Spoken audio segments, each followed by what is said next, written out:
পরপর দুটো মেয়ে হয়ে গেল আমার। এবার আবার কনসিভ করেছি আমি। কনসিভ করেছি শুনে আমার শাশুড়ি মা সকালবেলা তার কাছে ডেকে নিলেন আমায়। তারপর মুখ কুঁচকে বললেন, বৌমা, শুনছি আবার নাকি পেট বাঁধাইছ। শাশুড়ি তো মায়ের মতে, মার মুখ থেকে এমন ধরনের কথা শুনতে মোটেও ভালো লাগে না। তিনি ইচ্ছে করলেই তো কথাটা সুন্দর করে বলতে পারতেন। তবু আমি কোমল গলায় বললাম, জি মা, কনসিভ করেছি। এবার শাশুড়ি মা উদাস গলায় বললেন, এইবারও কি মেয়ে সন্তান জন্ম দিবা? আমি চোখ নিচের দিকে নামিয়ে কাঁপা কাঁপা গলায় বললাম, মা, সন্তান দানের মালিক তো আল্লাহ, আমি তো জানি না আমার কি সন্তান হবে। মা রেগে গেলেন আর রাগত স্বরে বললেন, শোনো বৌমা, আমি হইলাম এক কথার মানুষ। এইবার যদি তোমার মেয়ে সন্তান হয় তাইলে কিন্তু তোমার লাগে এই বাড়ির দরজা চিরতরে বন্ধ। আমার ছেলে সন্তান চাই, বংশের উত্তরাধিকার চাই। উত্তরাধিকারী না পাইলে সোজা তালাক। 1 2 তালাক না, 3 তালাক। মার মুখ থেকে এমন কথা শুনে আমার সারা শরীর জমে উঠল ভয়ে। যেখানে দাঁড়িয়েছিলাম ওখান থেকে কোনোভাবেই আর নড়তে পারছি না, যেন মাটির সাথে চিরতরে আমার পা আটকে গেছে। মা তখন ধমক দিয়ে বললেন, কি হইল, এখানে খাম্বার মতন দাঁড়ায় আছো কেন? আমি চোখ ভরা জল নিয়ে মার সামনে থেকে দ্রুত পায়ে চলে গেলাম। আর রাতে আমার স্বামী মিতুলকে বললাম, মিতুল, মা বলেছেন এবার যদি আমার মেয়ে সন্তান হয় তবে তিনি নাকি আর আমায় তোমার বউ করে রাখবেন না, ডিভোর্স দিয়ে দিবেন। মিতুল আমার কথার ধারে কাছেও গেল না। সে বলল, রাত কত হয়েছে দেখো তো ঘড়িতে। আমি সময় না দেখে বললাম, মিতুল, আমি তোমায় কিছু বলেছি। মিতুল এবার রেগে গেল। রেগে গিয়ে বলল, আমার কাছে পৃথিবীর সব কিছুই বলতে পারবে, কিন্তু আমার মায়ের নেয়া ডিসিশনের বিরুদ্ধে কোনো কিছুই বলতে পারবে না, বুঝেছ? মিতুলের মতো উচ্চশিক্ষিত এক ছেলের কাছ থেকে এমন মেরুদণ্ডহীন মানুষের মতো কথাটা শুনে আমি থ হয়ে গেলাম। ভাবতেও পারছি না মিতুল এই কথাটা এমনভাবে নিবে। আমার বিপদ ঘনিয়ে এলো আরও পরে, যখন চেক আপ করানোর পর জানতে পারলাম আমি এবারও মেয়ে সন্তানের মা হতে যাচ্ছি। ডাক্তারের চেম্বারে গিয়েছিলাম মার সাথে। ডাক্তার রিপোর্ট দেখে হাসি মুখে বললেন, খুশির সংবাদ আছে, বলুন আলহামদুলিল্লাহ। আমি আলহামদুলিল্লাহ বললেও মা আলহামদুলিল্লাহ বললেন না। মা শুধু জানতে চাইলেন কি সন্তান হবে। ডাক্তার মিষ্টি করে হেসে বললেন, মেয়ে সন্তান। মেয়ে সন্তান হবে এই কথা শুনে আমার শাশুড়ি ঝটপট ডাক্তারের চেম্বার থেকে বেরিয়ে এসে আমায় বললেন, মাগো, সন্তান দানের মালিক আল্লাহ, তিনি ইচ্ছা করছেন এবার তোমার মেয়ে সন্তান হইব। এবং এই খবর শুই না তোমার শাশুড়ি তোমারে তালাক দেবে। তালাক দেওয়াটাও মালিকের ইচ্ছা, তার ইচ্ছা ছাড়া গাছের পাতাও নড়াচড়া করার বল পায় না। মার কথা শুনে আমি ভয়ে থরথর করে কাঁপছি। কি করব না করব বুঝতে পারছি না। চোখ দিয়ে টপ টপ করে জল গড়িয়ে পড়ছে। মা বললেন, সব আল্লাহর ইচ্ছা, কান্নাকাটি করো না মা। তোমার দুঃখ দেখে তোমার প্রতি আমি সামান্য দয়া করতে পারি। আমি তোমার আমার ছেলের জন্যই রাখতে পারি, কিন্তু শর্ত আছে একটা। শর্ত হইল, আমার ছেলের অন্য বিয়েতে তোমার অনুমতি দিতে হইব। অনুমতি না দিলে তোমায় আমি রাখব না। আমার বংশের বাতি জ্বালাবার জন্য ছেলে সন্তানের প্রয়োজন। তুমি কোনোদিন ছেলে সন্তান জন্ম দিতে পারবা না। ছেলে সন্তানের জন্য আমার ছেলেরা আরেক বিয়া করাইতে হইব, বুঝছ? আমি ভয়ে অনবরত কাঁপছি আর হাত দিয়ে চোখের জল মুছেই যাচ্ছি। মার কথার কি জবাব দেওয়া উচিত তা আমি খুঁজে পাচ্ছি না। আমার স্বামী মিতুল মা ভক্ত ছেলে। মা যদি বলে, এখন তোর বরে তালাক দে, সঙ্গে সঙ্গে সে তালাক দিয়ে দিবে। তার মা যদি বলে তুই আরেকটা বিয়ে কর, সঙ্গে সঙ্গে সে আরেক বিয়ে করতে রাজি হয়ে যাবে। আমি কি করব এখন বুঝতে পারছি না। এই প্রচণ্ড শীতের সন্ধ্যায়ও আমার সমস্ত শরীর ঘামছে। আমি একটা সিদ্ধান্তে পৌঁছাতে চাই। 1 হলো আমার স্বামী থেকে সেপারেট হয়ে যাওয়া, আর 2 হলো ওর দ্বিতীয় বিয়ে মেনে না। কোনটা করব আমি? আসলে কোনটা করা উচিত আমার? আমি কাঁদতে লাগলাম আর কাঁদতে কাঁদতে বললাম, মা, আপনি কি আমায় 3টা দিন সময় দিতে পারবেন দয়া করে? মা খানিক সময় চুপ করে রইলেন, তারপর বললেন, দিতে পারি, কিন্তু এরপর আর কোনো আবদার করা যাবে না আমার কাছে। আমি বললাম, আর কোনো আবদার করব না আমি। মা বললেন, ঠিক আছে, আসো এখন বাসায় যাই। আমি বললাম, না মা, আপনি বাসায় যান। এই 3টা দিন আমি আমার ভাগ্য খুঁজব, আমাকে এখন বেরোতে হবে। মা বললেন, যদি কোনো আপদ বিপদ হয় তাইলে কিন্তু এর মধ্যে আমার ছেলে আর আমি নাই। তুমি নিজের ইচ্ছা যাইতেছো কিন্তু। শাশুড়ির কথাটা শুনে বুঝলাম তিনি মনে মনে চাইছেন আমি বিপদেই পড়ি, যেন আমার কিছু একটা হয়ে গেলেই তার মঙ্গল। তিনি রিক্সা করে বাড়ির পথ ধরলেন, আর আমি ধরলাম বাবার বাড়ির পথ। এই আঁধারের রাতে ভারী শরীর নিয়ে কাঁদতে কাঁদতে ফুটপাত ধরে হাঁটছি। প্রচণ্ড শীত, সেই শীতে ঠকঠক করে কাঁপছি। আমার মেয়েরা জানে না হয়তো তাদের জননী কত বড় বিপদে পড়েছে। তারা জানে না তাদের জননী রাতভর রোদন করে কাঁদবে আজ। বাড়িতে গিয়ে দরজায় ধাক্কা দিতে মা দরজা খুলে দিলেন। তিনি অবাক হয়ে বললেন, এত রাতে শরীর নিয়ে একা একা তুই? আমি হাওমাও করে কেঁদে উঠলাম। কাঁদতে কাঁদতে বললাম, মা, মিতুলের মা আমায় ডিভোর্স দিতে চায়, আর মিতুল এতে রাজি। তবে তার দ্বিতীয় বিয়ে যদি আমি মেনে নিই তবে তারা আমায় রাখবে। মা শুনে কাঁপা কাঁপা গলায় বললেন, এটা কি মগের মুল্লুক নাকি? ভাইয়া শুয়েছিলেন, তিনি এগিয়ে এলেন, সাথে ভাবিও। ভাইয়া এসে বললেন, মিতুলটা মার সব কথাই শোনে। ওই হারামজাদাটা মেরুদণ্ডহীন কাপুরুষ একটা। ভাবি আমার হাত ধরলেন, বললেন, ভয় পেও না তুমি, আমরা আছি। তুমি মেয়ে দুটি নিয়ে এখানে এসে পড়ো, ওরা ডিভোর্স দিয়ে দিক। এত কিছুর পরে ওখানে থাকার কোনো প্রশ্নই আসে না। ভাইয়াও বললেন, তুই কাল তোর মেয়েদের নিয়ে এখানে এসে পড়, ওখানে থাকার কোনো মানে হয় না। আমি বললাম, আচ্ছা। পরদিন সকালবেলা আবার গেলাম মিতুলদের বাড়ি। গিয়ে দেখি মা বাসায় নেই, আমার 2 মেয়েও বাসায় নেই। আমি অবাক হয়ে মিতুলকে জিজ্ঞেস করলাম, জুই, কনকা ওরা কোথায় গেছে? মিতুল বলল, ওর দাদির সাথে নতুন মা দেখতে গেছে। মানে? আমার জন্য বউ দেখতে গেছে। আমি রাগে কাঁপতে কাঁপতে বললাম, কোন সাহসে তোমার মা আমার মেয়েদের নিয়ে ওসব নষ্টামি করতে গেল?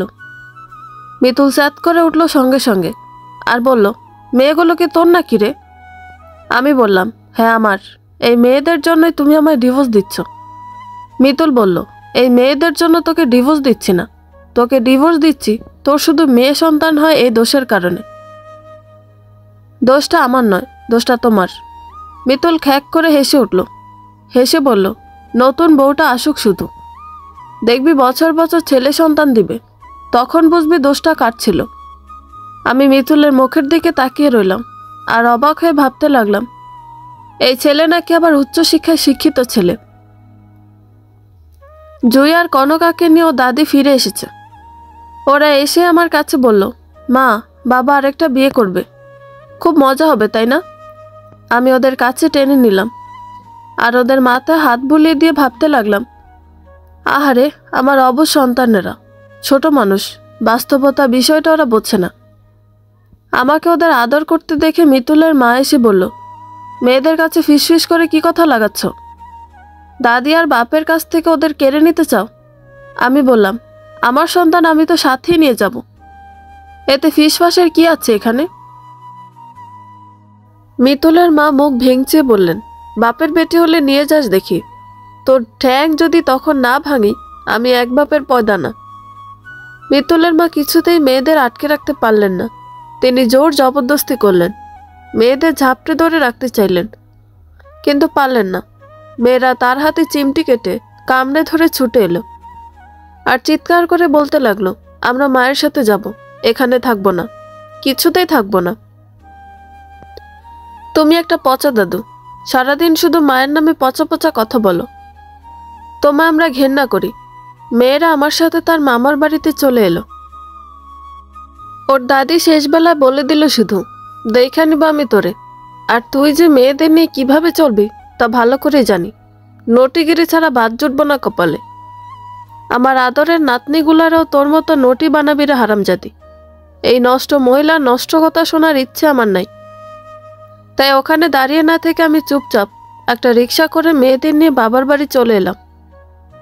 আমি মনে মনে খুব ভয় পেয়ে গিয়েছিলাম, ভাবছিলাম ভাবি হয়তো বা অত সব ঝামেলা সহ্য করবে না, আমাদের প্রতি বিরক্ত হবে, রাগ দেখাবে, খারাপ আচরণ করবে, আর ভাইয়াও তার সাথে সাথে তাল মিলাবে। কিন্তু এমন কিছু হলো না। জুই আর কনকা হয়ে গেল ভাবির পরম বন্ধু, খেলার সাথী। ভাবি ঘরের কাজ গুছিয়ে ওদের নিয়ে উঠোনের পেয়ারা গাছের তলে বসে পুতুল বিয়ে খেলে, চড়ুইভাতি খেলে, ঠাকুরমা ঝুলির গল্প বলে। কখনো কখনো এমন সব জোকস বলে যে জুই কনকা দুই বোন হাসতে হাসতে কুটি কুটি হয়। আর আমি ভয় পেতে থাকি মনে মনে, না জানি কখন আমাদের দুর্দিন আবার এসে যায় আর উবে যায় আমাদের এইসব সুখের দিন। মিতুলের মা হঠাৎ একদিন আসে আমাদের বাড়িতে। ডিভোর্স পেপার নিয়ে এসেছে, আর এসেছে নাতনিদের নিতে। আমার মা এবার হুঙ্কার দিলেন, বললেন ভালোই ভালোই চলে যান বলছে এখান থেকে, যথেষ্ট করেছেন আর না। মিতুলের মা বুঝতে পারল অবস্থা ভালো না, তার ভালোই ভালোই কেটে পড়া ভালো, তাই সে খুব সাবধানে চলে যায়। আবার মেয়ে সন্তান হয়েছে আমার। এই মেয়ে হতে অনেক বড় ঝামেলা গিয়েছে, হাসপাতাল বাড়ি অনেক দৌড়াদৌড়ি করতে হয়েছে। মার শরীর খারাপ থাকে সবসময়, তাই সবকিছু ভাবিই করেছে। 3-4 রাত নির্দাহীন থেকেছে। তাছাড়া জুই কনকার দায়িত্ব তো আছে। এই দুই মেয়ে এমন বাদর হয়েছে যে তার মামির হাতে খাইয়ে না দিলে খাবেই না। মামি যদি গোসল না করিয়ে দেয় তবে গোসলও করবে না। আর মামি যত ব্যস্তই থাকুক, তাদের দু বোনকে নিয়ে খেলতেই হবে। রাতে গল্প বলে বলে ঘুম পাড়াতে হবে, মাথায় হাত বুলিয়ে দিতে হবে। হাসপাতালে দৌড়াদৌড়ি করার সময় জুই কনকাকে ভাবি ঠিক ঠিক সময় দিয়েছে। আমার ছোট মেয়ের নাম রেখেছে ভাবি সুখ। আমি অবাক হয়ে বললাম, ভাবি এটা কোন ধরনের নাম? মানুষ কখনো এমন নাম রাখে? রাখে, এই তো আমি রেখেছি। তোর মেয়ে তোর জন্য সুখ নিয়ে এসেছে। আমাদের প্রফেট সাল্লাল্লাহু আলাইহি সাল্লাম বলেন, যার 3 মেয়ে আছে তার জন্য 3টা হেভেন ফিক্সড করে রাখা হয়েছে। আমি বললাম আলহামদুলিল্লাহ। ভাবি বললেন আরেকটা সুখবর আছে। আমি অবাক হয়ে বললাম, কি সুখবর? ভাবি মুস্কি হেসে বললেন, এখন বলা যাবে না, সময় হলে জানতে পারবে। সুখের বয়স যখন 3 মাস, তখন হঠাৎ করে সুখবরটা শুনলাম আমি।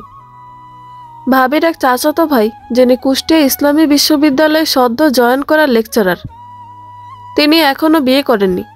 বিয়ের জন্য উপযুক্ত পাত্রী খুঁজছিলেন। ঠিক তখন ভাবির কাছ থেকে আমার এমন দুর্দশার কথা শুনেন। শুনে তিনি বলেন, আমি এই 3 সন্তানের পিতা হতে চাই। সেই যুবকের নাম ফরহাদ। ফরহাদ সাহেব আজ আমাদের বাসায় এসেছেন। তিনি এসে ভাবির কাছে বলেছেন, আমার যদি কোনো অমত না থাকে তবে তিনি আমায় বিয়ে করতে চান, এবং তা আগামী শুক্রবারই। আমি ভাবিকে বললাম, ওনার সাথে আমি একটু কথা বলতে চাই। ভাবি বললেন, অবশ্যই। আমি আর ফরহাদ সাহেব ছাদের ওপর দাঁড়িয়ে আছি।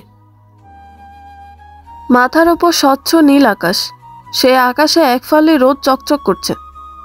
দূরে একটা সাদা বক উড়ে যাচ্ছে, আর ছাদের কার্নিশে বসে আছে একটা নীল রঙা ফড়িং।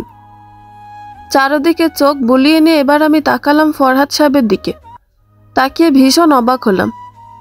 দেশের নামকরা একটা সরকারি বিশ্ববিদ্যালয়ের শিক্ষক, যার গায়ে থাকার কথা দামি স্যুট প্যান্ট টাই, যার গা থেকে বেরোনোর কথা ভুরভুর করে দামি পারফিউমের গন্ধ, যার গাল থাকার কথা টেনে টেনে শেভ করা, এসবের কিছুই পেলাম না তার চেহারায়। সে এক সাদামাটা মানুষ। গায়ে তার সাদা পাঞ্জাবি আর পাজামা, মাথায় সাদা টুপি, গাল ভর্তি কালো কুসকুসে দাড়ি, চোখে সুরমা দেয়া। কি যে সুন্দর লাগে দেখতে। আমি ভীষণ ভীষণ অবাক হলাম। এর আগে কখনো ভাবিনি পাঞ্জাবি পাজামা পরা দাড়িওয়ালা একটা মানুষকে এত সুন্দর লাগে দেখতে। ফরহাদ সাহেব আমায় এভাবে তাকিয়ে থাকতে দেখে গলা খাকারি দিলেন। আমি তখন লজ্জা আড়ষ্ট হয়ে নিজ দিকে চোখ নামিয়ে বললাম, আপনাকে একটা কথা জিজ্ঞেস করতে চাই। তিনি বললেন, শিওর, জিজ্ঞেস করুন। আমি বললাম, আপনি কেন আমায় বিয়ে করতে চান? আপনি তো আনমেরিড। আনমেরিড হয়েও কেন 3 সন্তানের জননীকে বিয়ে করতে চান? তাছাড়া আমার 3 সন্তানই মেয়ে। ওরা মেয়ে বলে আমার ডিভোর্স হয়েছে। মেয়ে সন্তান নাকি অভিশাপ। তো আপনি কেন জেনে বুঝে নিজের কাঁধে অভিশাপ তুলে নিতে চাচ্ছেন? ফরহাদ সাহেব মৃদু হেসে বললেন, সমাজের মানুষকে আঙুল তুলে দেখিয়ে দিতে যে কন্যা সন্তান কোনো অভিশাপ নয়, বরং রহমত। আমাদের নবী সাল্লাল্লাহু আলাইহি সাল্লাম বলেন, যার 3টি মেয়ে আছে তার 3টি জান্নাত হয়ে গেল। আমি 3 জান্নাতের পিতা হতে চাই। ফরহাদ সাহেবের কথা শুনে আমার চোখ থেকে টপ টপ করে জল গড়িয়ে পড়তে লাগলো। আমি সঙ্গে সঙ্গে তার চোখের দিকে তাকিয়ে বললাম, আমি আপনাকে বিয়ে করতে রাজি। ফরহাদ সাহেবের সঙ্গে আমার বিয়ে হয়ে গেল, কিন্তু সমস্যা হলো জুই, কনকা, দুবনকে নিয়ে। ভাবি তো কিছুতেই দুই মেয়েকে ছাড়বে না, কিছুতেই না। ফরহাদ বলল, আমি মেয়েদের নিয়েই যাব, কিন্তু মেয়েরা যাবে না, তারা থাকবে তার মামির সাথে।